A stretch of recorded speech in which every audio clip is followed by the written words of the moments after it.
estimula una neurona y cómo esta transmite su impulso nervioso para comunicarse con otras células, es necesario comprender primero en qué situación se encuentra la célula en reposo. En este vídeo vamos a estudiar el potencial de membrana de una neurona en reposo.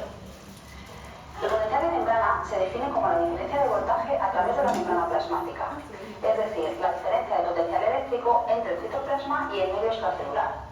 En una célula excitable, como puede ser una célula muscular o una neurona, este potencial de membrana está en torno a los menos 60 y menos 90 milivoltios. Es decir, es un potencial de membrana electronegativo, lo cual quiere decir que el interior celular es más negativo que el medio extracelular. Los factores que determinan este potencial de membrana son varios. Por un lado está la existencia de aniones que no abandonan nunca la célula.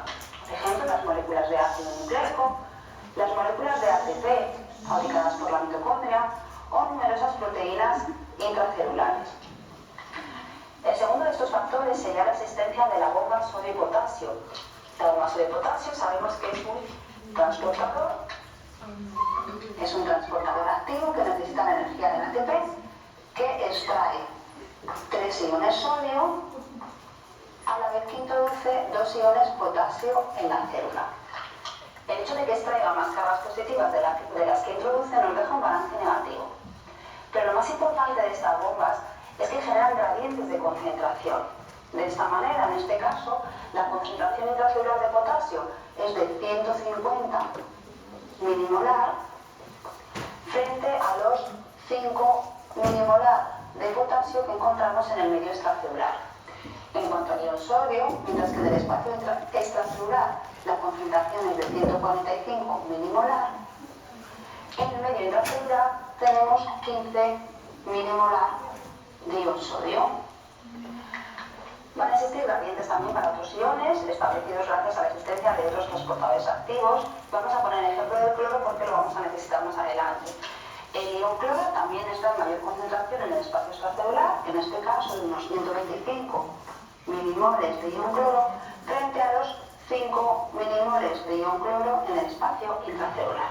Estas diferencias de concentración van a ser fundamentales para la difusión de iones a través de los canales iónicos. Y esto nos lleva al tercer factor determinante del potencial de membrana, que es la existencia de canales de fuga en las dendritas y el cuerpo celular de la neurona.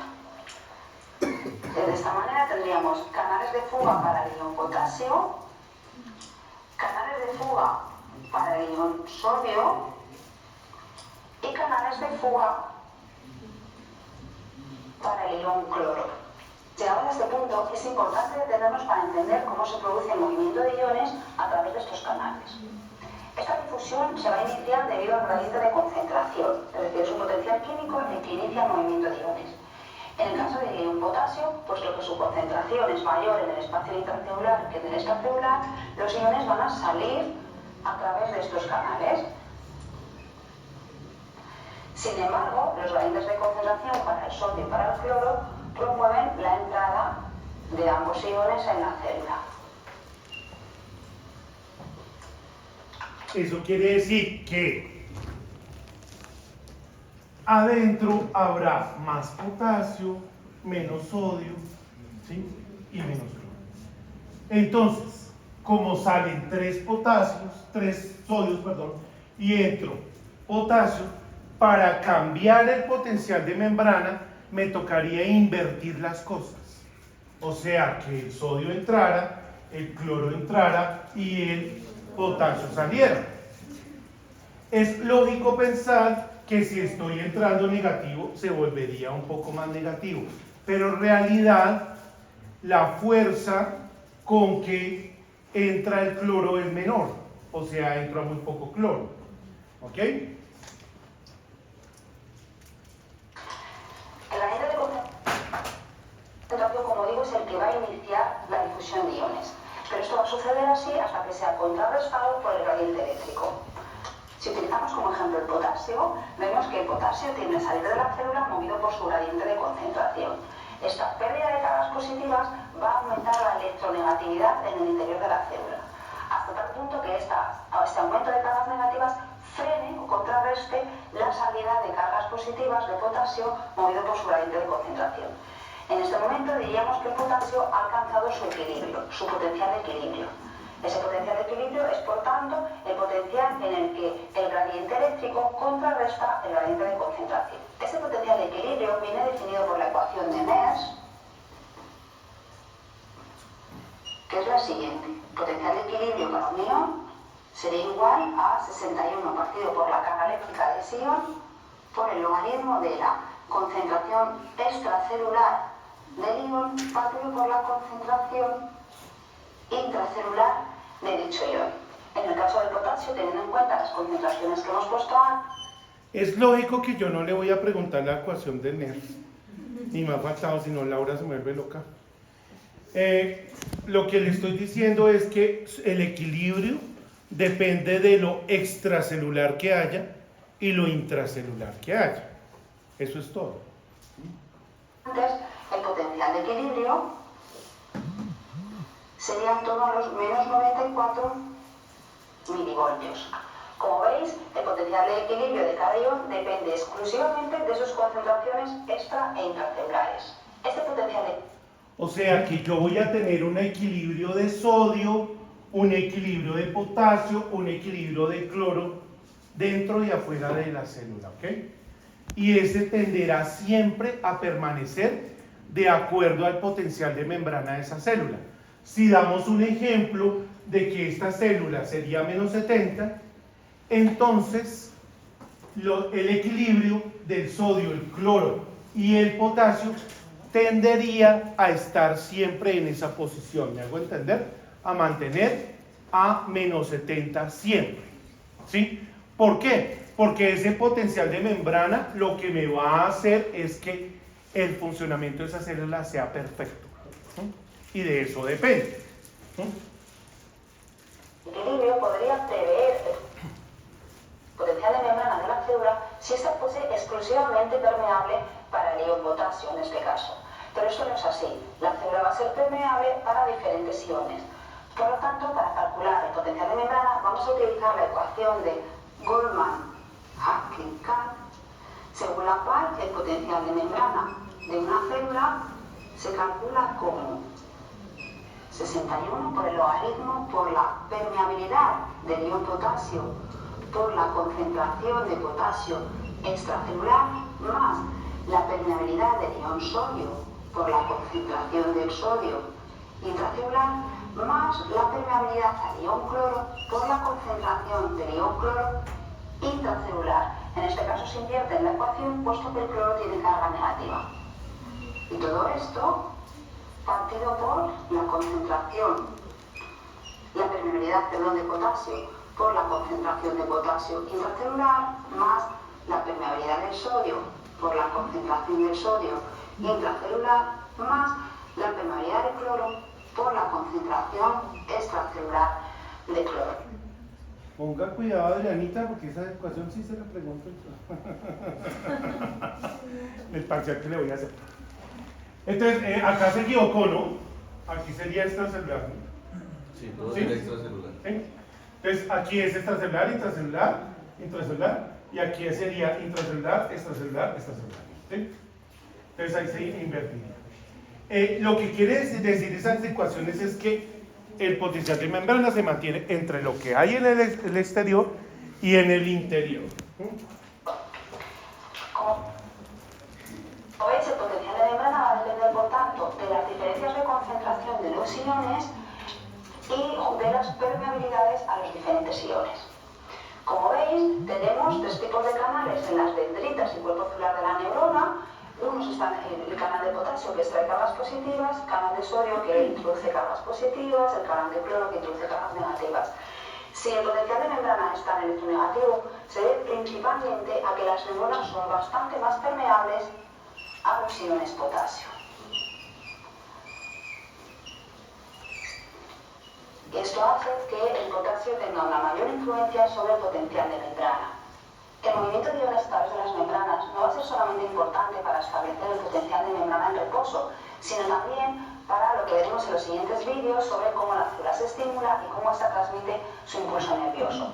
Para terminar de entender, por tanto, el proceso por el cual los iones se van a mover a través de los canales, necesitamos hablar de la fuerza electromotriz, que sería la diferencia entre el potencial de membrana de una neurona y el potencial de equilibrio de sus iones. Esto nos daría una fuerza electromotriz para cada uno de los iones. La fuerza electromotriz es una especie de energía almacenada en una pila. Es decir, que este ion se mueve con una fuerza por este canal, de acuerdo a el potencial de membrana que tenga esta célula, ¿sí? Porque si yo lo quiero mantener en menos 70, tengo que impulsarme con una fuerza, dependiendo del potencial de equilibrio que tenga ese ion. Entonces van a explicar cómo se mueve. Y es la que va a determinar que los iones difundan a través de canales. Vamos a representarlo para entenderlo mejor. Si representamos aquí el voltaje en milivoltios, y en esta línea discontinua vamos a colocar el potencial de membrana. Vamos a poner como ejemplo el potencial de membrana de una neurona en reposo de menos 70. Si el potencial en equilibrio del potasio es de menos 94, eso nos va a dar una fuerza electromotriz de más 24 milivoltios. Teniendo en cuenta las concentraciones, el potencial de equilibrio del sodio, en cambio, sería de unos 61 milivoltios, más 61 milivoltios, lo cual nos va a dar una fuerza electromotriz de menos 131 milivoltios. Como veis, la fuerza electromotriz es mucho mayor en el caso del sodio porque su potencial de equilibrio está más alejado del potencial de membrana. Cuanto más alejado está el potencial de equilibrio del potencial de membrana, mayor es la fuerza electromotriz que le induce a moverse a través de los canales. La carga negativa de la fuerza electromotriz quiere decir que es una señal de entrada a la célula, mientras que la carga positiva de la fuerza electromotriz del potasio quiere decir que es un movimiento de salida, de abandono de la célula. En el caso del cloro, según esas concentraciones, el potencial de equilibrio estaría en los menos 85 milivoltios. Está más cerca del potencial de membrana. Por tanto, su fuerza electromotriz es menor. Esto hace que la difusión del ion cloro sea la menos importante en el potencial de membrana, a menos que una célula sea extremadamente permeable para este ion. Por lo tanto, para resumir, el potencial de membrana de una neurona viene determinado por la presencia de aniones intracelulares, por la existencia de las bombas activas que generan gradientes iónicos, pero sobre todo por la diferente permeabilidad de la neurona a los distintos iones. Estos iones que difunden a través de sus canales iónicos movidos por la fuerza electromotriz. Desde aquí vemos que el potencial de equilibrio está un poco más cerca a menos 70 y acá mucho más cerca, ¿sí? Por lo tanto, este ion tendrá que hacer menos fuerza que este y este tendrá que hacer muchísima fuerza para poder estar a menos 70 milivoltios y equilibrar el potencial de membrana. Ahora vamos a hablar de los potenciales graduados. Esos pequeños potenciales que voy a meter por acá para llegar a la zona del gatillo, que es menos 50. Todos. La estimulación de la neurona no es otra cosa que un cambio en su potencial de membrana. A este cambio le vamos a llamar potencial graduado. Es algo que sucede tanto en neuronas como en otro tipo de células excitables, como pueden ser receptores sensitivos o las células musculares. Las características del potencial graduado serían las siguientes. La primera es que es una señal de entrada. Esto quiere decir que va a ser lo primero que va a suceder en la célula antes de que transmita ese impulso nervioso y se comunique con la siguiente célula. Este potencial graduado va a ser desencadenado por la apertura de canales regulados por compuerta. Canales iónicos regulados por compuerta. Estos canales serían del tipo regulados por ligando. Un canal iónico que se va a abrir cuando un ligando se une a él. Ese ligando es normalmente un neurotransmisor que procede de otra neurona que libera estos neurotransmisores al espacio sináptico. Esta sería la sinapsis, esta sería la neurona presináptica y nuestra neurona modelo es la neurona postsináptica. Por lo tanto, el neurotransmisor es el ligando necesario para que se abra un canal iónico. Dependiendo del canal, del tipo de ion que transporte ese canal, este potencial graduado puede ser positivo o negativo. Es decir, el potencial graduado puede provocar la despolarización de la célula. Sería el caso de que se abriesen canales para el sodio. Los canales regulados por compuerta para el sodio provocarían la entrada inmediata de iones sodio movidos por su fuerza electromotriz y esto haría que el potencial de membrana fuese algo más positivo. Vamos a representar el potencial de membrana para entenderlo más fácilmente. Si esto es el voltaje medido en milivoltios y establecemos un potencial de membrana en reposo de menos 70, por ejemplo, el potencial de membrana en reposo se puede ver modificado por la apertura de estos canales iónicos provocando un aumento en este potencial de membrana. Pero si en cambio los canales iónicos que se abren fuesen canales para el potasio, sabemos que debido a su gradiente electroquímico, el potasio va a salir de la célula. En este caso lo que sucedería es lo que llamamos una hiperpolarización.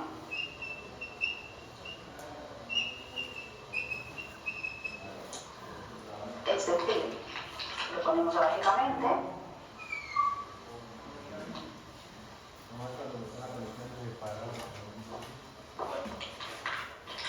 En este caso, la pérdida de iones potasio estaría llevando a la hiperpolarización de la célula. Lo mismo sucedería si se abren canales para el cloro. El cloro, movido por su gradiente de concentración, entraría en la célula y haría que ésta se hiperpolarizase. Por lo tanto, el potencial graduado puede ser despolarizante o hiperpolarizante. Es una característica importante. Otra característica importante es que la intensidad de este potencial graduado es variable. Intensidad variable. Esta intensidad es variable porque depende del estímulo que provoca la apertura de sus canales. De manera que el potencial graduado va a tener un tiempo determinado, después del cual va a recuperarse el potencial de membrana de la célula. Para que este potencial graduado se convirtiese en una señal con suficiente intensidad como para que la célula realmente se active y transmita su impulso nervioso, su impulso eléctrico, para comunicarse con la siguiente célula, es necesario que este potencial, que este cambio en el potencial de membrana, se transmita hasta el inicio del axón, lo que conocemos como zona gatillo. En la zona gatillo van a existir una serie de canales regulados por voltaje. Es decir, son canales iónicos que se abren cuando hay un cambio en el voltaje celular. Estos canales regulados por voltaje se van a abrir cuando alcancemos su potencial de en torno a los menos 55, menos 50 milivoltios.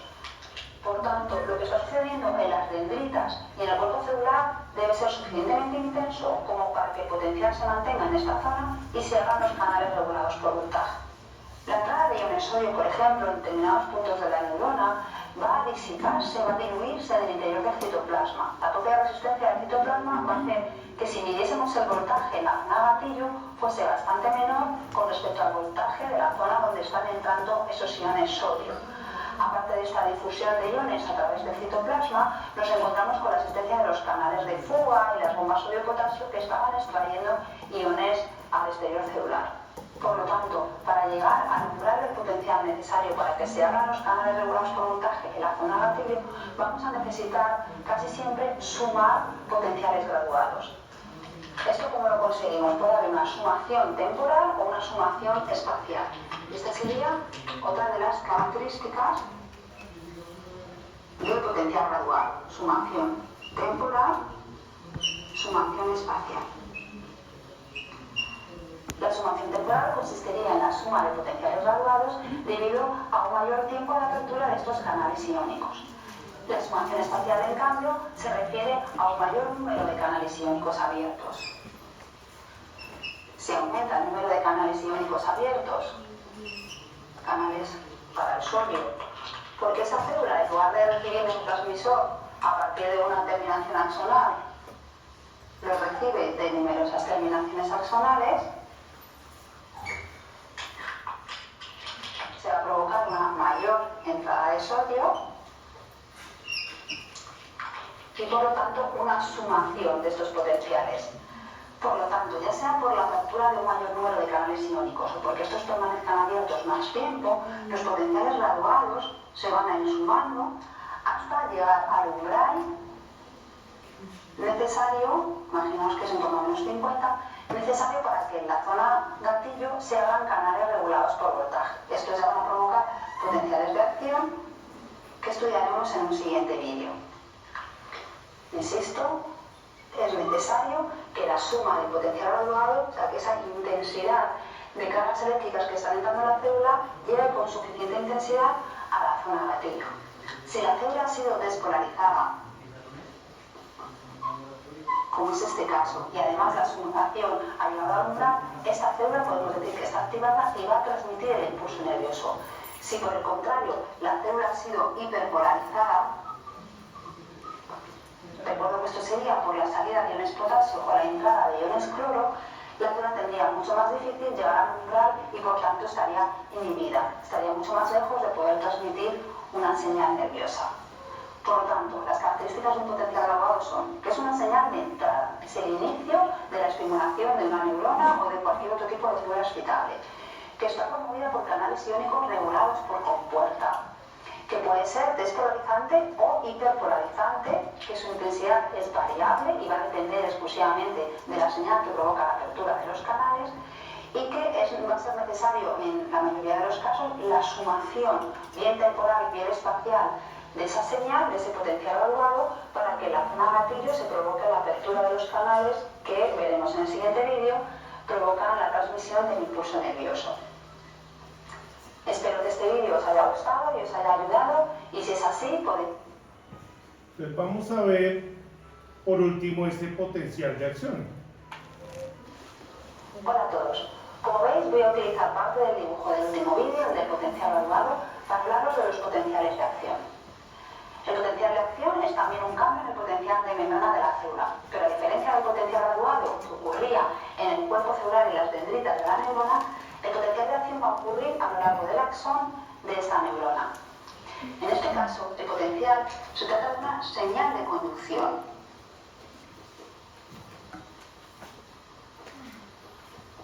Es una señal que se va a transmitir a lo largo del axón, a diferencia del potencial graduado, que era una señal de entrada. Como ya anticipamos en el anterior vídeo, además, el potencial de acción es desencadenado por la apertura de canales regulados por voltaje. Canales regulados por voltaje.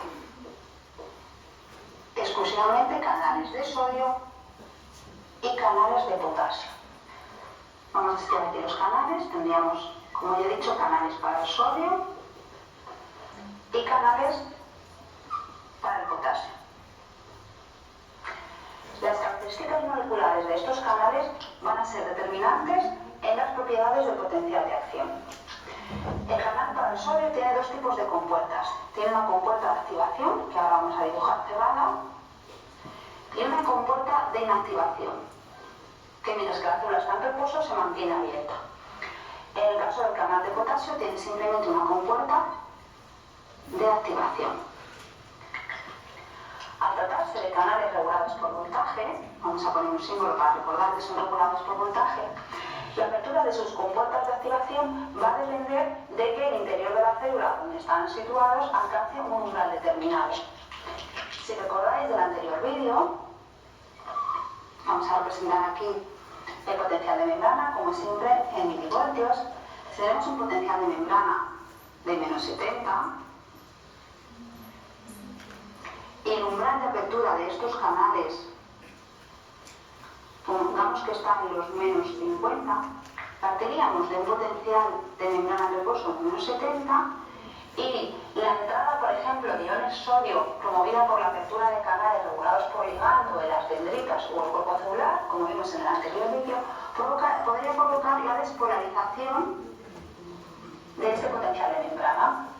Para que se abran las compuertas de activación de estos canales, necesitamos que esa despolarización tenga suficiente intensidad como para llegar en la zona de gatillo al umbral de los menos 50. Recordad que para eso necesitábamos en muchos casos sumar potenciales graduados. ¿Vale? Estos serían potenciales graduados que se van a sumar. Veis que se abrirían los dos motivados por este umbral. Lo que sucede es que la apertura de los canales de sodio ocurre antes en el tiempo que la de los canales de potasio. Podríamos decir que estos canales son lentos con respecto a los de sodio. Por lo tanto, como hemos dicho, si alcanzamos aquí, vamos a poner el umbral de menos 50 milivoltios, se va a producir la apertura de la compuerta de activación del canal de sodio.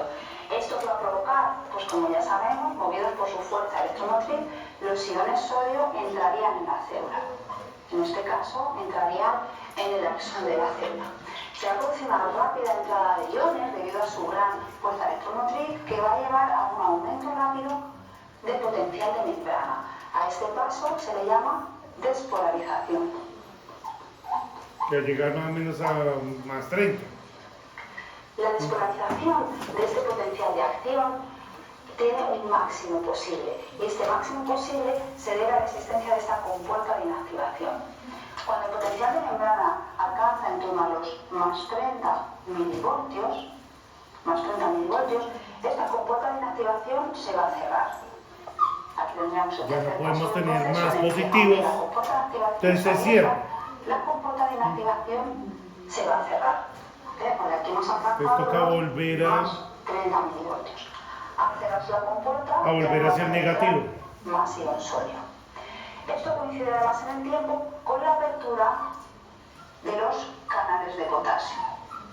Si se abren canales de potasio, movido por su fuerza electromotriz, sabemos que el potasio sale de la célula. En ese momento, por tanto, al no entrar iones sodio y comenzar a salir iones potasio, se produce un descenso en el potencial de membrana en esa zona de la célula, formada la segunda fase del potencial de acción conocida como repolarización. Entonces ahí se repolariza. ¿Sí?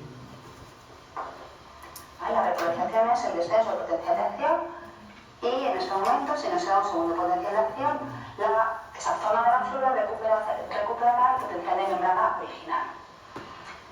Como veis, las propiedades moleculares de estos canales impiden que haya cambios en la intensidad del potencial de acción. Y esto es una propiedad muy importante de este potencial, y es que la intensidad no varía.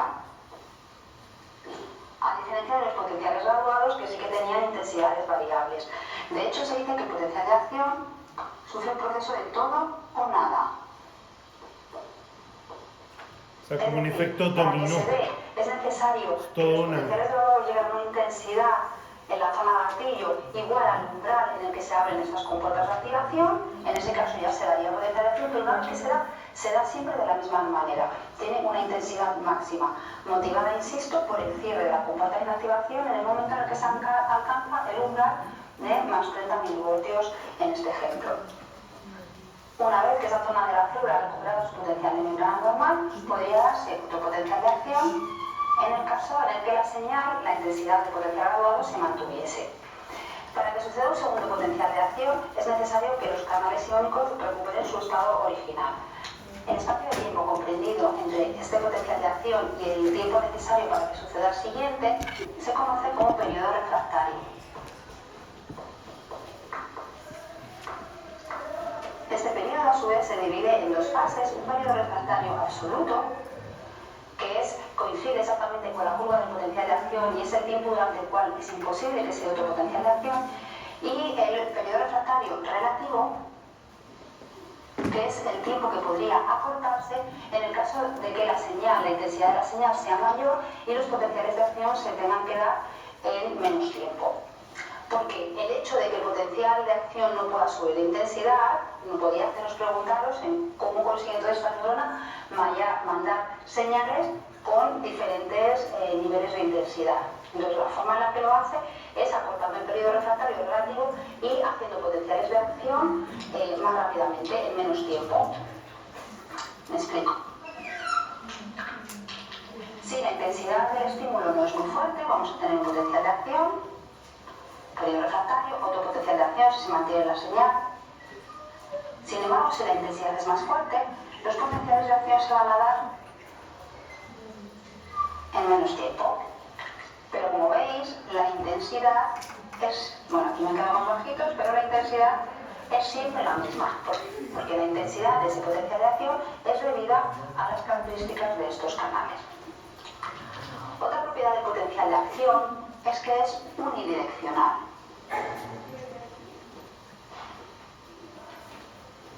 Y esto también se debe a las propiedades moleculares de estos canales.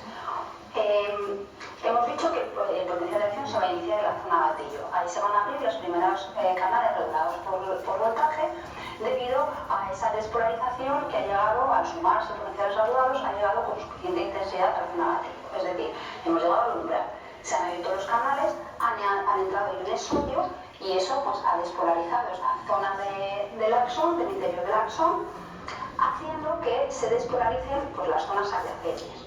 Esta despolarización, por supuesto, va a promover la apertura de otros canales regulados por voltaje, los que estén inmediatamente después de estos canales. A la izquierda no tendríamos nada porque sería la zona gatillo, sería los de la derecha. Entonces, si aquí tenemos otro canal iónico para el sodio, se abriría su primera activación por estas cargas positivas que van a difundir en las proximidades del citoplasma del axón y esto provocaría la entrada de iones sodio. Lo que va a suceder es que mientras esta zona nueva se está despolarizando, la zona previa que ha provocado su despolarización está ya en fase de repolarización.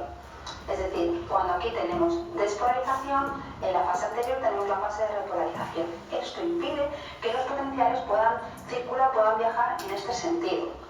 Porque hasta que esta zona no se repolarice completamente y finalice su periodo refractario, no podemos volverla a despolarizar. De esta manera conseguimos, o la neurona consigue, conducir este impulso nervioso, este impulso eléctrico en una única dirección, siempre en un sentido hacia el terminal axonal donde se va a producir la sinapsis. Y ya que hablamos de conducción del impulso eléctrico, vamos a ver cuáles son los factores que determinan la velocidad de esta conducción. El primero de ellos sería el diámetro del axón. Cuanto mayor sea el diámetro del axón, menor será la resistencia al flujo de los iones y por tanto mayor la conducción. Así que a mayor diámetro del axón, mayor será la velocidad de la conducción. El otro factor importante en la velocidad de la conducción del impulso eléctrico es la presencia o no de vainas de mielina. Estas vainas de mielina están formadas por células que en realidad son células que rodean los axones de las neuronas. Son las células de Schwann en el sistema nervioso periférico o los oligodendrocitos en el sistema nervioso central. En ambos casos, insisto, es una célula que rodea varias veces a modo de cinta aislante determinadas zonas del axón de la neurona. En realidad, estas vainas de mielina están situadas cada cierta distancia, dejando entre ellas un espacio conocido como el nódulo de Ranvier.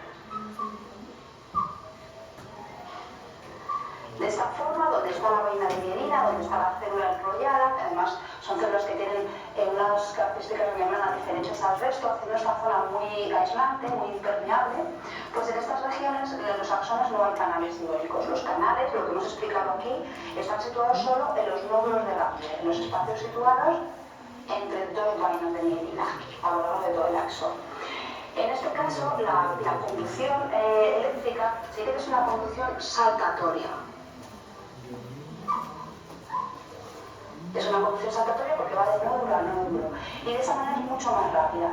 Es como si quisiéramos recorrer el renglón en un ordenador, el renglón en una frase, utilizando el espacio y luego de eso utilizamos el tabulador, ¿no? Yo diría mucho más deprisa porque vamos a saltos.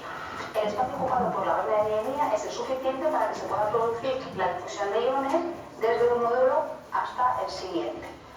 Entonces, para resumir, las propiedades del potencial de acción son que es una señal de conducción que ocurre a lo largo del axón, iniciándose siempre en la zona gatillo, que se produce por la apertura de canales regulados por voltaje, para el sodio y para el potasio, que tiene una intensidad no variable, o sea, una intensidad única, siguiendo el principio de todo o nada.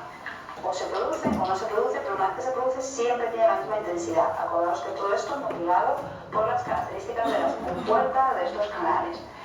y que es unidireccional, que ocurre en una única dirección. Espero que lo hayáis entendido, que este vídeo os haya gustado y si es así, pues ya sabéis que... Ok, ¿tiene alguna pregunta? Profesor, lo que tiene la mielina son las células. Los oligodendrocitos producen mielina. Ellos están aquí, ¿sí? Como una cinta aislante. Y entonces son células envolviendo la vaina del nervio, ¿sí? Entonces tú vas a tener acá neuronitas, ¿sí? Envolviendo acá, ¿sí? Y acá. Entonces eso hace que los canales para sodio, potasio y cloro solo se encuentran en los nódulos de Rambier. Y por eso es que el neurotransmisor salta así, o la transmisión, ¿sí? Para que sea más rápido. Y para que no sea constante, ¿no? Sino que también se regule. Exactamente. ¿Sí? ¿Sí? ¿De qué depende eso? Ya vimos, por ejemplo, Listeria monocytogenes, por ejemplo, que ataca el sistema nervioso. Y ahora vemos Clostridium que ataca el sistema nervioso. Por un lado, una desnutrición de sales también podría afectar el sistema nervioso. Y por eso los bovinos, los equinos, se crean sales para ello. Nos vemos